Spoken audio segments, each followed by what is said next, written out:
Hey guys, what's up and welcome back to another video. If you're new to my channel, my name's Melissa and I just love beauty stuff and I'd like to talk about it a lot on this channel. For instance, on Mondays, I have kind of a routine video. I'd like to really dig deep and get into a palette of the week. The first half of this video features an eye look using the palette, and then the second half of this video features an in-depth review talking about my thoughts and how my experience has been using this palette. So the palette that we're going to be talking about today is from Beauty Bay and nikkietutorials. And I know a lot of people were hip to the Beauty Bay formula, but if they weren't, this is the time that everybody really got into Beauty Bay. So this is the outside of the palette and you have two sides. This palette opens up like this. So this side is the light side and this side is the dark side, representing two sides of her personality. And here's what the palette looks like on the inside.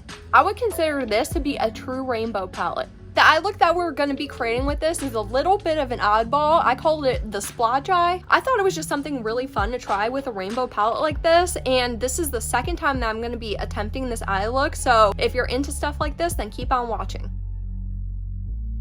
So like always, we're going to start with our prep steps. So the first thing I'm going to take for eye primer is the Revlon Candid Concealer, and I'm just going to take this and put it on the entire length of my underbrow area.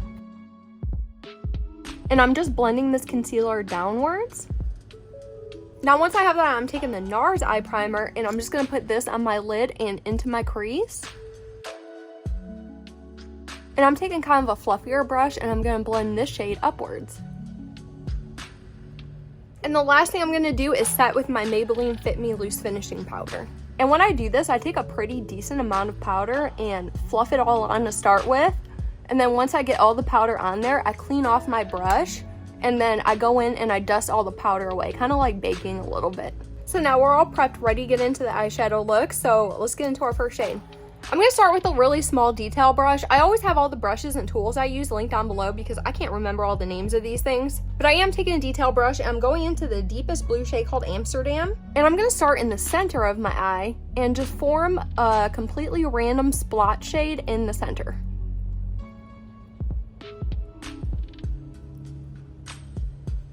Once I get my shape on there, I'm gonna completely fill this in.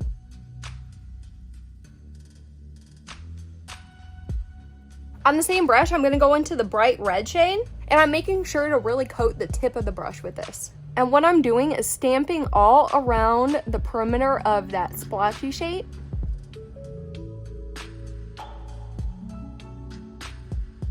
Now I'm taking my favorite brush in my entire collection, and I'm going into the purple shade called Slasher. And I'm going to go between both the red and the blue and blend these two together. You still want to kind of maintain that splotchy effect so you don't want to overblend. You just kind of want to merge the two shades together and make sure there's no skin showing in between. And lastly, I'm taking a really tiny fluffy blender brush. I'm going into the bright pink shade. And I'm going to dust this onto the outer corner. And I'm also going to bring this onto the inner corner.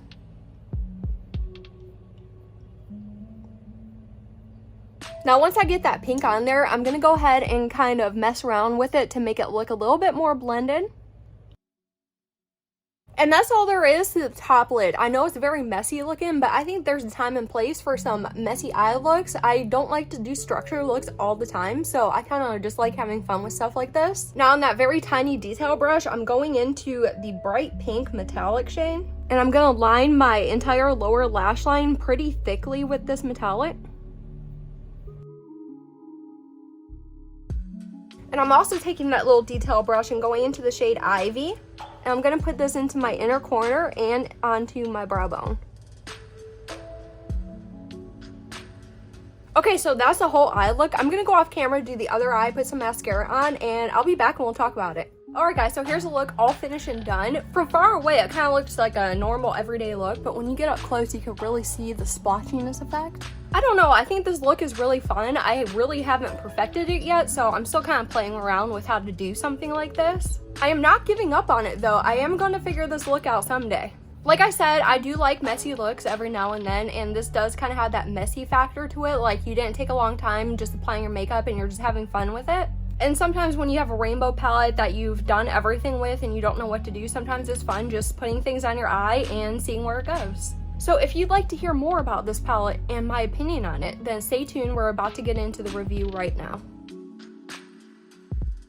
Alright guys, welcome to part 2 of this video, which is my in-depth review of this palette right here, which is the Beauty Bay x nikkietutorials collab palette. As you know, I always like to start with the palette's packaging. If you're a packaging person, then you know why. And the packaging on this palette makes the palette. This packaging is extraordinary. Firstly, I love that the outer packaging means something. This wasn't just thrown together in some nonchalant way and just meant to sell. This actually stands for something. On the back, there's just a note from her. There's no actual palette information, and it was really hard trying to find any information about this palette in general. And this is actually a tri-fold palette, so it opens up like this, and you do get 2 mirrors inside. So here's the layout of the color story, and you're getting 20 different shades in here, and yes, there are pressed pigments in here, so if you're sensitive to those, then please be mindful of that. I couldn't find any actual information regarding the weights of each shade, but I'm assuming they're around 2 grams each, which is above average. In this range, you're getting 12 mattes and 8 metallics, so that means it's 60% matte heavy. So if you like a matte heavy palette, that's definitely a pro to this. Real quick, I'm going to pop up some swatches of this color story so you can see how every shade looks swatched out.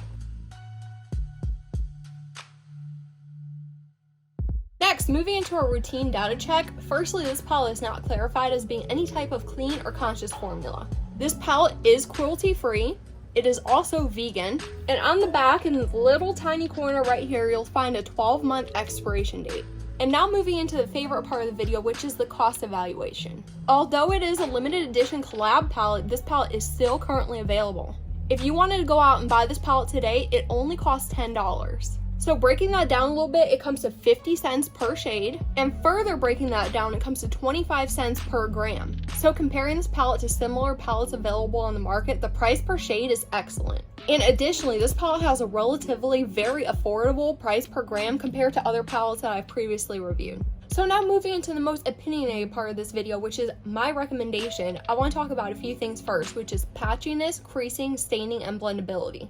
As far as patchiness goes, while I was working with some of these deeper shades in here, I did experience patchiness. The deeper shades in here were definitely a lot harder to work with than any other Beauty Bay formula that I've tried. Regarding creasing, I wore my eyeshadow look for 7 hours and I didn't have any signs of creasing, but I did see that it wore off quite a bit. As far as staining, I did get some staining from some of the pressed pigments in here. And now for blendability, I tested this palette on both a set with primer base and a completely bare base, and no matter which base I used, this palette still worked the exact same. So if you were planning on using this palette, you don't have to go and prime your eye and set it with powder and do any of that stuff. You can just go on a completely bare eye and it works just completely fine.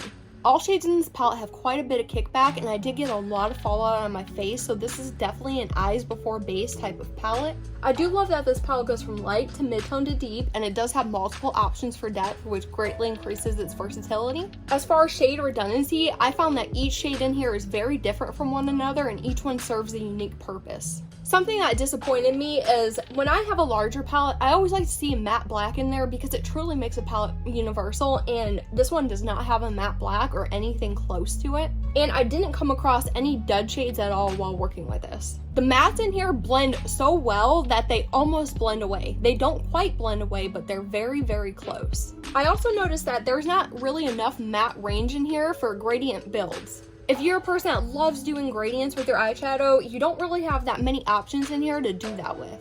And also the matte formula in here does not build well or layer at all. If you try to build or layer it, it simply dusts away. The matte formula is also more directly pigmented, so as soon as you apply your brush to your eye, you're going to get some intense pigment. Formulas like this can be a lot more difficult to manage and control in lieu of the buildable types. So now the metallics in here, you can use them 2 different ways. You can use them with your finger or you can use them wet, and when you use them like that, you're going to get a really intense foiled metallic. And using them that way, you're also going to get them with a pigmented base, so you can use them in a multitude of ways. Now, if you use the metallics in here with a brush, you're going to get a very light topper kind of look, and that's kind of what I did on my eyes today. I used a brush with the metallics and I just got a sheer wash of color. And I also do want to point out that the metallics in here do have pretty large loose mica particles in here, so they do fall out all over your face.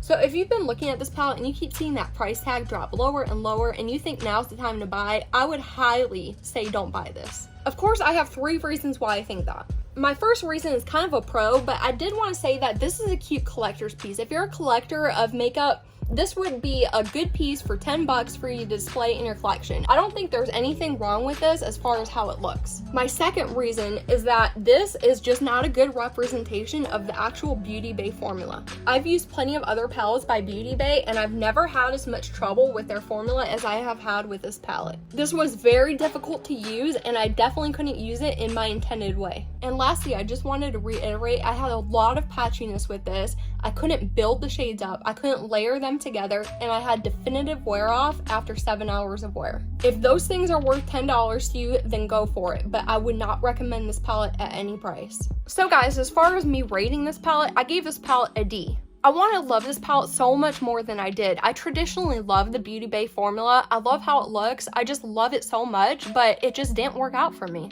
And I'm totally fine with that. Not everything is going to work. I just want to let you guys know what's up with this palette. So yeah guys, that's all I have for today's video. I hope you enjoyed it and found it helpful, and if you did, please give me a giant thumbs up, and if you didn't like it, just hit that thumbs down button, and until next time,